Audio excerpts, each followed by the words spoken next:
एक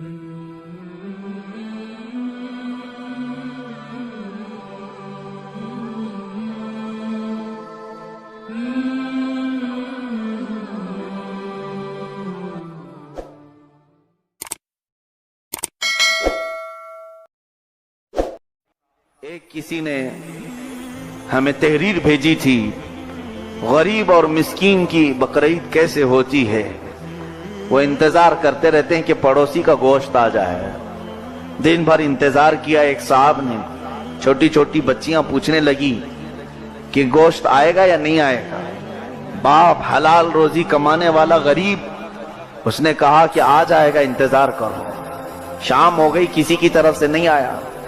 बगल में पड़ोस में एक डॉक्टर साहब रहते थे, एक मास्टर जी रहते थे, उन्होंने बकरे काटे थे। बीवी ने कहा इस गरीब से कि जाओ डॉक्टर साहब से कह दो कि आपने बकरे काटे हैं, हमारा भी तो हिस्सा है। शाम के वक्त ये गए तो डॉक्टर साहब ने चिल्ला करके कहा कहां से मुंह उठा करके आ जाते हो। दरवाजा बंद कर लिया।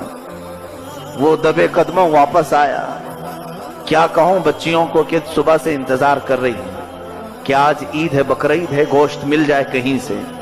अपनी तो हैसियत नहीं काटने की। वो मास्टर जी के यहां गए कि थोड़ा सा गोश्त मांग लूं, रात होने को आई है। खुद से तो इन्होंने पहुंचाया नहीं, गरीबों का हक, मैं पड़ोसी हूं, मांगने का हक है मुझे। मास्टर जी से अपने पुराने ताल्लुकात याद दिला करके कहा आज तो आपने कुर्बानी की है, कुछ हमें भी हिस्सा। तो वो अपना मुंह बसोरते हुए, बिगाड़ते हुए अंदर गए और चंद छीतड़े लाकर दे दिया, जिसमें हड्डियां और चर्बी के अलावा कुछ नहीं था। वो उसी को लेकर के आए, बीवी के हाथ में दिया तो बीवी ने कहा गमगीन ना हो, इसी को धो करके पका लेती हूँ, बच्चियों को शोरबा पिला दिया जाएगा ताकि उनको लगे कि गोश्त आ गया है। और फिर लिखने वाले ने लिखा है उसी दिन एक आंधी तूफान आई, लाइट चली गई। इत्तेफाक से 2 दिन तक लाइट नहीं आई। तीसरे दिन देखा तो डॉक्टर साहब भी और वो मास्टर जी भी गोश्त के अंदर से बड़े बड़े पतीले लाकर कचरे में फेंक रहे थे, इसलिए कि फ्रीजर बंद होने की वजह से गोश्त सड़ गया था। तो ये गरीब और मिस्कीन की आंखें फटी रह गईं। इन लोगों ने एक गरीब के घर चंद टुकड़े नहीं भेजे और इनके गोश्त सड़ करके इस तरह से बाहर फेंकने चले गए।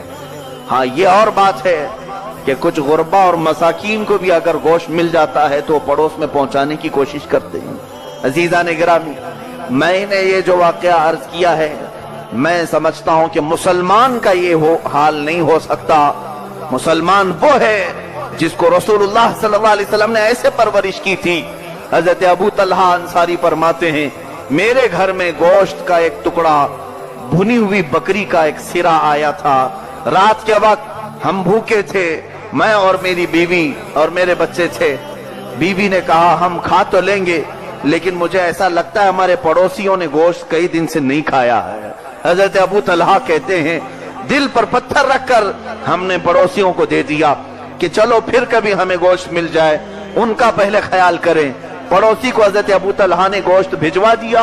अब वो पड़ोसी कोई और नहीं, वो भी सहाबी रसूल हैं।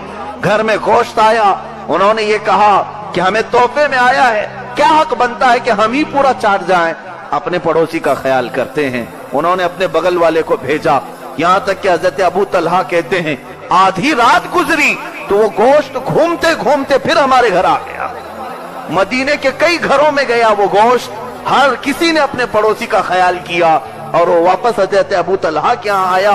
आपने ये सोचा कि ये मेरे हक में ही है, फिर आपने तनाउल फरमाया।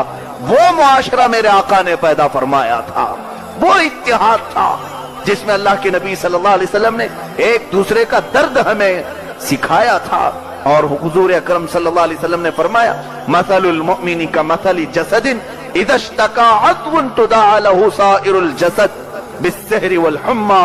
मोमिन की मिसाल एक जिस्म की तरह है, अगर एक पार्ट को, एक अज़्व को तकलीफ हो तो पूरा जिस्म बीमार हो जाता है। इसी तरह मोमिनीन पूरे एक जिस्म की तरह है, एक मोमिन को तकलीफ हो तो पूरे मोमिन तरफ